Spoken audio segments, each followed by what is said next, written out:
All right, let's talk about Geoffrey Owens, a.k.a. Elvin Tibideaux from The Cosby Show.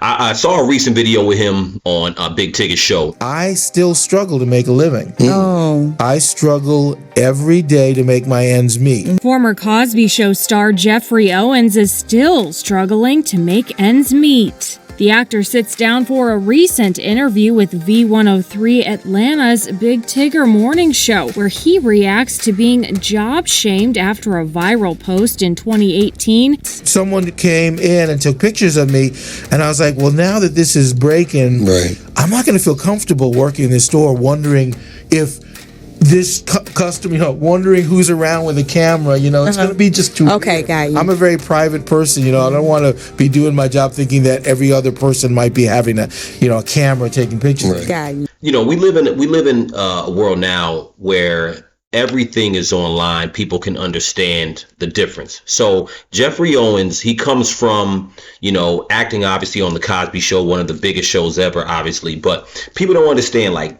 he comes from an era where actors, they made a lot of money.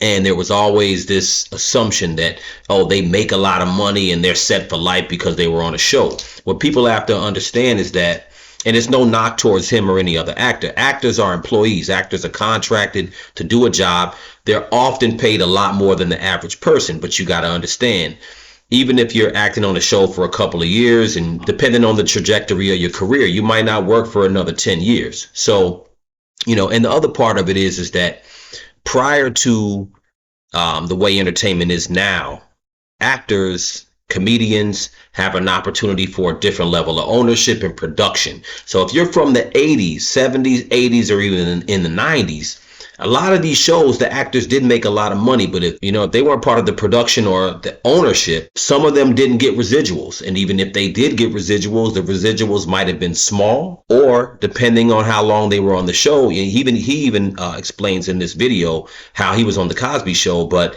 he wasn't on every episode. So it's not like he's getting residuals all the time. That's not enough to help you live. So, he had to go get another job. And then after he got job shamed working at Trader Joe's, I believe Tyler Perry offered him a part, and other people wanted to reach out to him and say, yo, you're a great actor, come and play these parts. But still, it's still not enough to survive. So I quit. It wasn't like I quit knowing that I was going to be making a lot of money soon or anything. I just felt like I wasn't going to be able to handle that kind of scrutiny, that kind of attack on my privacy, basically. But see, look at God. Look at But Trader Joe's was a wonderful job. I got to give a shout out to those guys. It's a wonderful place to work. Okay. And in fact, to be honest, I've gone back there since. Oh, you have? Happened. Yeah. Really?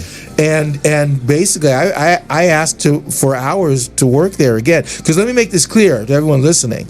Even today, right now as we speak, I still struggle to make a living. Oh. I struggle every day to make my ends meet. And you gotta give Geoffrey Owens his credit. It's hard for actors to be candid and honest about that. But on the flip side, it's almost like it's tough, because once you tell people that you're struggling, people have a hard time looking at you as this great actor who's successful. So it's kind of a catch-22, because if you front and pretend like you're doing well, then people think like you don't need the work. And then if you say, yo, I'm struggling, I need the work, people are like, oh, you are struggling, you may not be this top actor, But I think at the end of the day, I think people are used to a level of honesty now. So I think it's not so much of a dent on his character to say that he's has a problem with money, because, in the past, 5 years or so, we've been talking. I mean, actually, Monique has been coming out even 10 years ago talking about how it's hard to get the bread in Hollywood, especially if you're not connected with certain people. And then you have Taraji P. Henson, obviously, and, other actors who are talking about the money that they actually don't get, or how hard it is to survive. People can't get their heads around that. In fact, the star, whose most recent credits include Poppa's House and Mr. Santa A Christmas Extravaganza, says he's still dealing with financial hardship, adding that it's a reality for most working actors today. But he also adds he's extremely grateful. People have the impression that, well, you're making a lot of money. What's the problem? Why would you have financial troubles? They don't understand the specifics of how my industry works. Right. They don't understand the salaries, the pay scales. Well, a lot of people would imagine that you had those wonderful residual checks on the Cosby Show. Right, which were never particularly wonderful for me. Okay. Oh, wow. Remember, because I was not. You were here and there. I was here and there. Okay. Right? Residual checks are not that big. You understand? And then people have to realize that just because you're an actor doesn't mean you're a business person. An actor is an artist, right?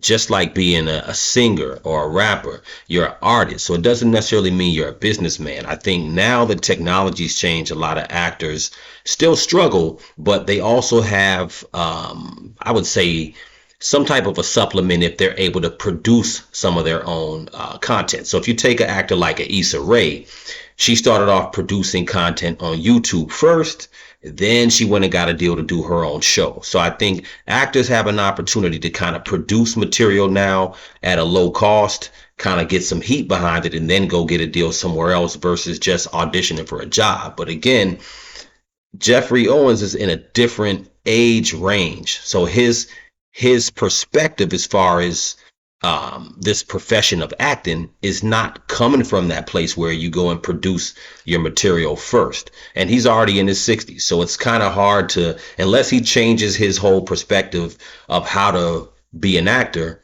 he probably will always be struggling because you'll be going from job to job to job. So really it comes down to, at the end of the day, like either you get behind the production and the business of it, or you just go for the jobs you can get. But I don't knock him. At the end of the day, you got to give him respect for being able to say, you know what, I'll go work a regular job and, not have pride or kill you out here. So kudos to him for having the pride to still be willing to go back to Trader Joe's and being honest about his financial struggles. But it's real going out here in 2024, 2025.